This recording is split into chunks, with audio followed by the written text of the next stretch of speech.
Israel நடத்தக்கூடிய தாக்குதலில் ஒவ்வொரு நாளுமே 50க்கும் மேற்பட்ட காசா மக்கள் இறந்து போகிறாங்க. இந்த 50 பேரில் குறைந்தது ஒரு 10 குழந்தையாவது இருக்கும். அதே போல் பெண்களுமே அந்த எண்ணிக்கையில் இல்லாமல் இல்லை. ஒவ்வொரு நாளுமே இஸ்ரேல் நடத்தக்கூடிய இராணுவ ரீதியான தாக்குதலாக இருக்கட்டும், அல்லது ஒவ்வொரு நாளுமே பட்டினியால் சாகக்கூடிய மக்களாக இருக்கட்டும், இந்த 2 விதமாகத்தான் ஒவ்வொரு நாளும் காசா மக்கள் இறந்து போகிறாங்க. கடந்த 2.5 வருஷமாகவே இஸ்ரேல் நடத்திய தாக்குதலில் காசா இன்னைக்கு நரகத்தை விடவும் கொடூரமான ஒரு பகுதியாக இருக்கு. இஸ்ரேல் நடத்தக்கூடிய அந்த குண்டு வீச்சா இருக்கட்டும், அந்த குண்டு வீச்சினால காற்றே பார்த்தீங்கன்னா விஷமாக மாறி இருக்கு.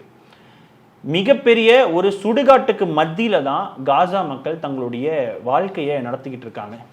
இப்படி சொல்லுன்னா துயரத்தில் இருக்கக்கூடிய காசா மக்களை மேலும் இன அழிப்பு செய்யறதுக்கு இஸ்ரேல் ஒரு கேவலமான ஒரு நடவடிக்கையை செஞ்சிருந்தாங்க. காசாவினுடைய சுகாதாரத்துறை இதை அம்பலப்படுத்தியிருக்காங்க. அப்படி என்ன இஸ்ரேல் செஞ்ச கேவலமான காரியம் இந்த காணொலியில் தெளிவாக பார்க்கலாம்.